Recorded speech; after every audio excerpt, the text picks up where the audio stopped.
जय हिंद प्यारे बच्चों। आज फिर से हम आ गए हैं आपके भी 12th नए फिजिक्स का सेकंड चैप्टर है स्थिर वैद्युत विभव तथा धारिता। विद्युत विभव इलेक्ट्रिक पोटेंशियल एकांक परीक्षण आवेश को किसी विद्युत क्षेत्र में अनंत से किसी बिंदु पर लाने में किया गया कार्य उस बिंदु पर विद्युत विभव कहलाता है।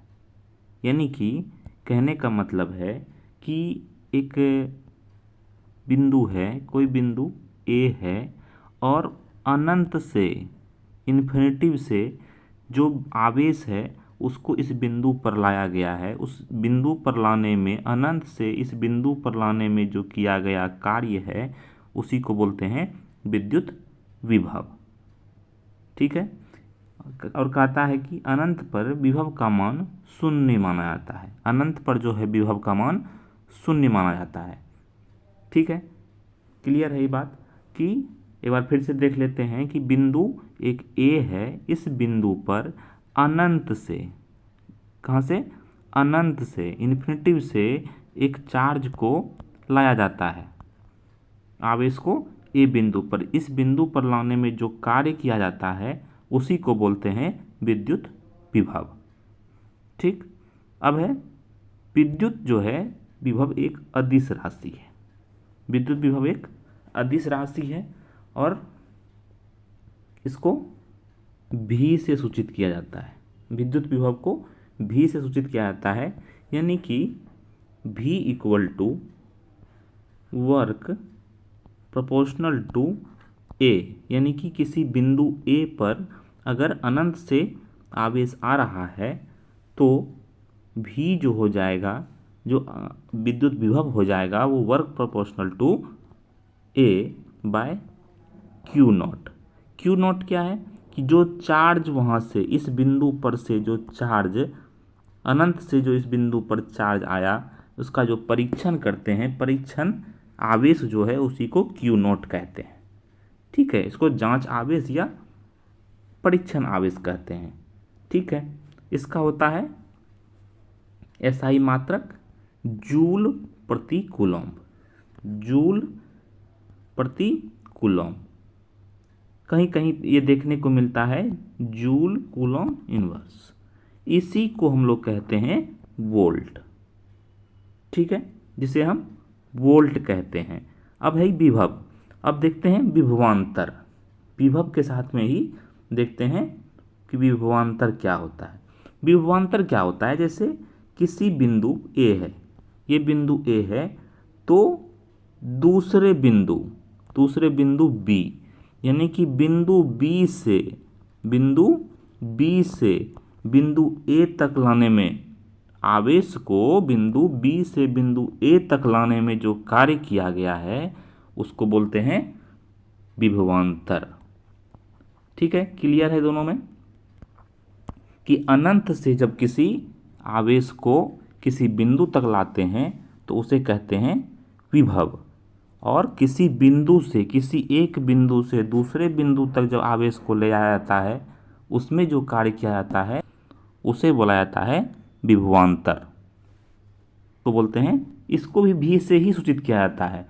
भी ए बी इक्वल टू हो जाएगा डब्ल्यू ए बी, यानी कि ए बी से लेकर ए तक ले जाने में चार्ज को जो किया गया कार्य हुआ बाय क्यू। तो यहाँ पर भी ए बी क्या है, भी ए बी है विभवांतर।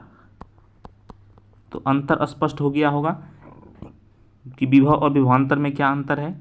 कि किसी बिंदु से दूसरे बिंदु तक ले जाने में आवेश को जो किया गया कार्य होता है उसी को बोलते हैं विभवांतर, और अनंत से इन्फिनिटी से किसी बिंदु तक जो आवेश को ले जाने में किया गया कार्य होता है उसको बोलते हैं विभव। ठीक है, इसका एसआई मात्रक भी क्या होता है, वोल्ट ही होता है। इसका एसआई मात्रक वोल्ट होता है। विमा होता है इसका क्या, mL2T-3I-1। ठीक है, चलिए। अब है विद्युत द्विध्रुव के कारण विद्युत स्थितिज ऊर्जा, पिछले क्लास में हमने पढ़ा था विद्युत द्विध्रुव। विद्युत द्विध्रुव क्या होता है कि दो समान परिमाण का आवेश है, दो बिंदु पर समान परिमाण है लेकिन प्रकृति क्या है, असमान है।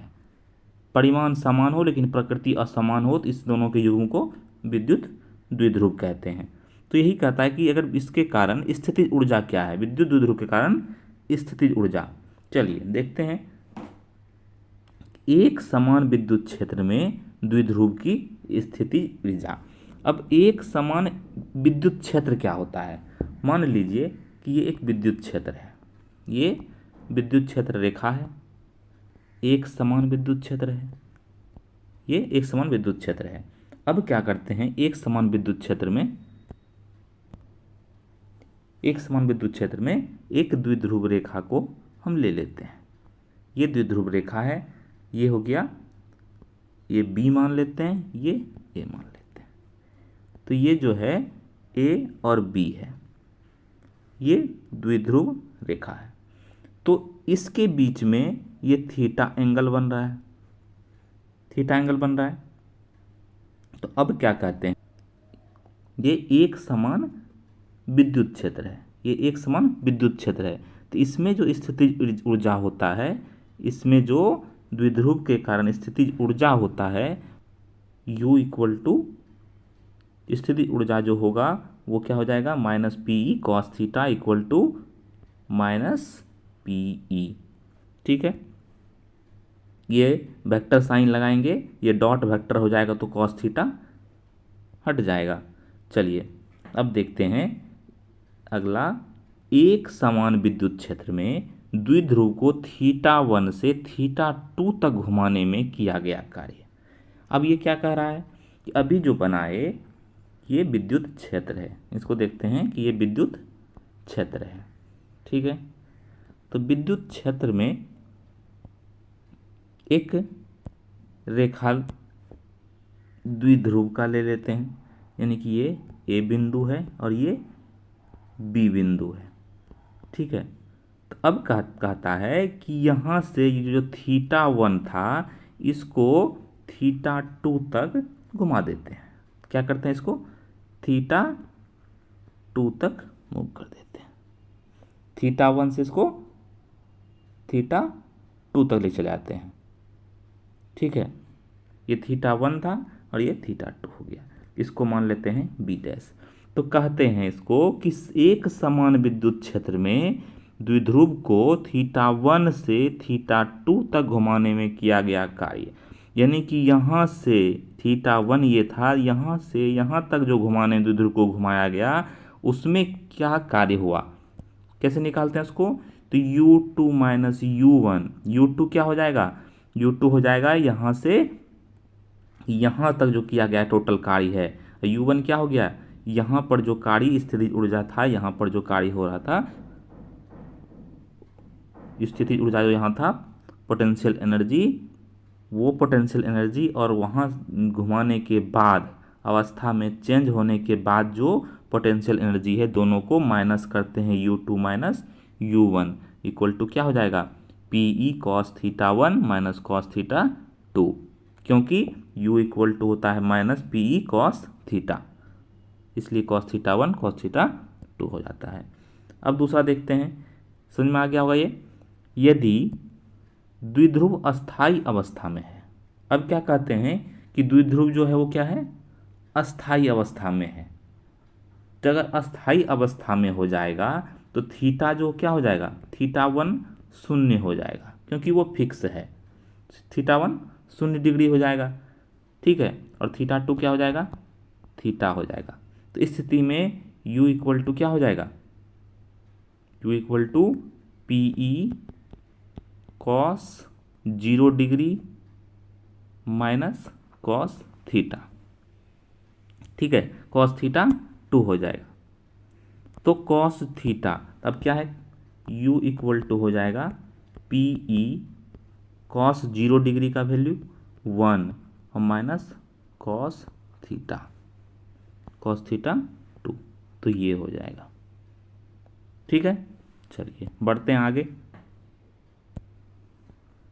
अब है संधारित्र और धारिता। संधारित्र और धारिता, इसको पढ़ने से पहले जानते हैं कि संधारित्र होता क्या है। संधारित्र क्या होता है? कैपेसिटर होता है कि कोई भी चालक, जो भी चालक है उसका ऐसा बनावट जिसके छोटे छोटे भाग में क्या करते हैं कि अत्यधिक ऊर्जा को, विद्युत ऊर्जा को और विद्युत आवेश को, दोनों को संचित करने का प्रयोग में किया जाता है, उसी को बोलते हैं संधारित्र। ठीक है, कि यानी कि जैसे एग्जाम्पल ले सकते हैं कि फैन, सबके घर में फैन होगा, तो फैन में एक सिलेंड्रिकल शेप का कैपेसिटर होता है। तो उसका वर्क क्या होता है कि वो एनर्जी को और आवेश को स्टोर करके रखता है, उतना ही कॉइल को दिया जाता है फैन चलने के लिए जितना कि उसको ज़रूरत है, तो उसी को बोलते हैं कैपेसिटर। ठीक है, तो ये संधारित्र। अब देखते हैं कि चालक के आवेश Q तथा विभव के अनुपात की को धारिता कहते हैं। धारिता या संधारिता दोनों एक ही चीज़ है। तो संधारिता क्या है कि संधारित्र की वह क्षमता, अभी संधारित्र हमने जाना कि कोई भी चालक का ऐसा बनावट या सजावट जिसके छोटे छोटे भाग में आवेश को या विद्युत ऊर्जा को संचित किया जा सकता है, उसी को बोलते हैं संधारित्र। तो संधारित्र क्या होता है? अब हम पढ़ रहे हैं कैपेसिटेंस यानी कि संधारिता, धारिता या संधारिता। संधारित्र की वह क्षमता जिसके कारण वह विद्युत आवेश तथा विद्युत ऊर्जा को संचित कर पाता है, यानी कि कोई भी कैपेसिटर में की वह क्षमता जिसके कारण से वो एनर्जी को स्टोर कर पाता है, विद्युत ऊर्जा को या विद्युत आवेश को स्टोर कर पाता है, उसी को बोलते हैं संधारिता। क्लियर है? इसको बोलते हैं C कैपेसिटेंस, इसको C से डिनोट करते हैं। C इक्वल टू होता है Q/V। Q हो गया आवेश और V हो गया विभवांतर।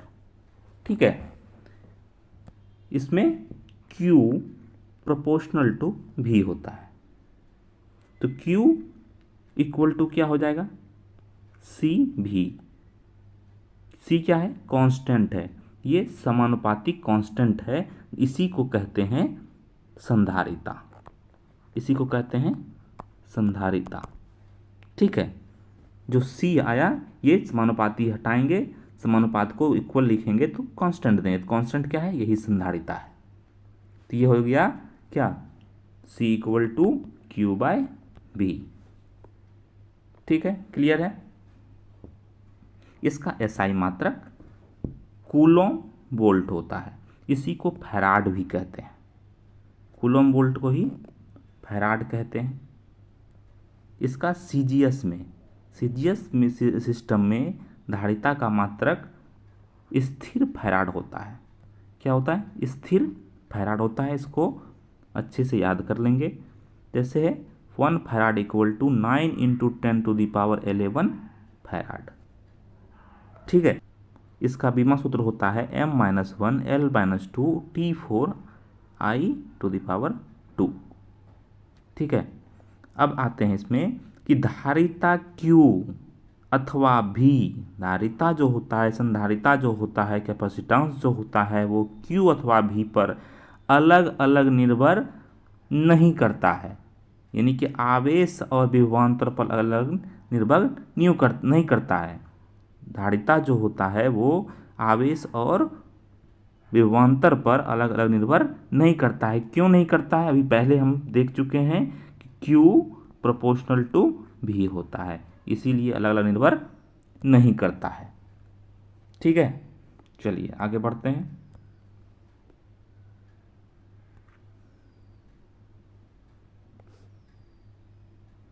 ये तो हम देख चुके हैं कि किसी चालक की धारिता वह क्षमता है, किसी चालक धारिता वह क्षमता है जिसके द्वारा वह विद्युत आवेश को संग्रह करता है, ये पढ़ चुके हैं अभी।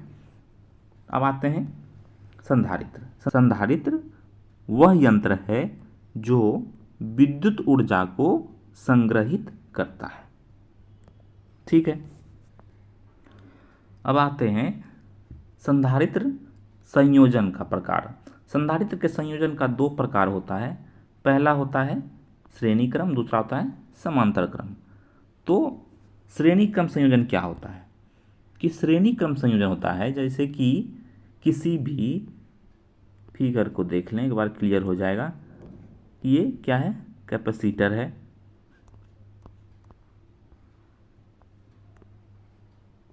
ये कैपेसिटर है, ठीक है। तो इसका वोल्टेज V1, इसका वोल्टेज V2, इसका वोल्टेज V3। ध्यान से देखेंगे इसको। और ये Q1।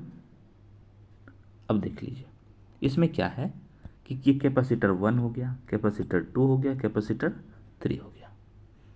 ये तो यहाँ तक ठीक है। ये सारे वोल्टेज का जो तुल्य वोल्टेज होगा उसको V कहेंगे। इसमें जो प्लस होगा, इसमें जो प्लस होगा, इसमें प्लस है तो इसमें माइनस होगा, इसमें प्लस होगा, इसमें माइनस होगा, इसमें प्लस होगा, इसमें माइनस होगा।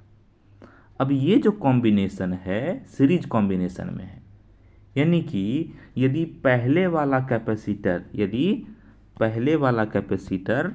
ये जो पहले वाला कैपेसिटर है वो ऋणात्मक प्लेट, इसका जो ऋणात्मक प्लेट है दूसरे वाले कैपेसिटर के धनात्मक प्लेट से जुड़ा हो, और दूसरे वाले का जो ऋणात्मक प्लेट है वो तीसरे वाले के धनात्मक प्लेट से जुड़ा हो, उसी को बोलते हैं क्या? Series combination.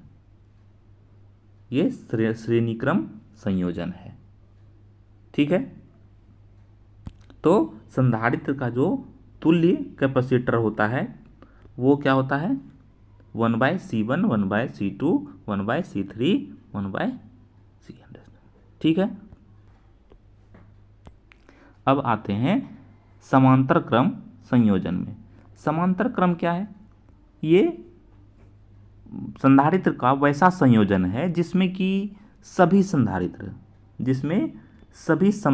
जो होता है वो धनात्मक भाग समान होता है, ऋणात्मक भाग समान होता है, वो अलग अलग नहीं होता है। उसी को कहते हैं समांतर क्रम संयोजन। जैसे देख लेते हैं फिगर के माध्यम से।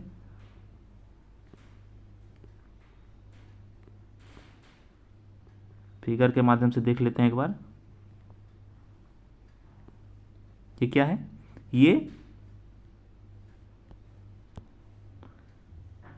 पॉजिटिव है, ये धनात्मक है, ये धनात्मक है। तो ये सारे क्या है? एक समान है प्लेट। और ये क्या है? ऋणात्मक है, तो ये ऋणात्मक है, ये ऋणात्मक है, ठीक है। तो ये जो है ये संयोजन जो है ये क्या है? ये समांतर क्रम संयोजन है, ठीक है। यानी कि इसके सारे प्लेट जो हैं वो एक साथ रहेंगे, धनात्मक वाले, और इसके सारे ऋणात्मक वाले एक साथ रहेंगे। ये है समांतर क्रम संयोजन। तो इसका जो समांतर क्रम का जो तुल्य कैपेसिटेंस होता है वो होता है C1 + C2 + C3 n। और संधारित्र की जो स्थितिज ऊर्जा होती है वो दोनों प्लेटों के बीच में होता है, ठीक है। संधारित्र की स्थितिज ऊर्जा जो होती है वो दोनों प्लेटों के बीच में होती है, वो संचित रहता है वहाँ पर, ठीक है। तो संधारित्रों में संयोजन का जो संचित ऊर्जा होता है, कुल जो दोनों प्लेटों के बीच संचित रहता है ऊर्जा, ये ऊर्जा जो होता है संयोजन में कुल संचित ऊर्जा जो होता है वो श्रेणी क्रम में क्या होता है? U = स्थितिज ऊर्जा को U से डिनोट करते हैं। तो ये U होता है U1 + U2 + U3, यानी कि सभी कैपेसिटर में, अलग अलग कैपेसिटर में जो संचित ऊर्जा है उसका जो सम होता है वही कुल संग्रह होता है ऊर्जा का। समांतर क्रम में भी बिल्कुल वही होता है, क्योंकि कैपेसिटर समांतर क्रम में हो या श्रेणी क्रम में हो, इस दोनों प्लेट के बीच में ऊर्जा संचित रहता है, संग्रहित रहता है, इसीलिए दोनों का एक समान ही संग्रह कुल ऊर्जा होगा, यानी कि U = U1 + U2 + U3। ठीक है, तो ये याद रखेंगे अच्छे से। ये 2024 के एग्ज़ाम के लिए बहुत ही उपयोगी है। फिर मिलते हैं अगले क्लास में, तब तक के लिए जय हिंद।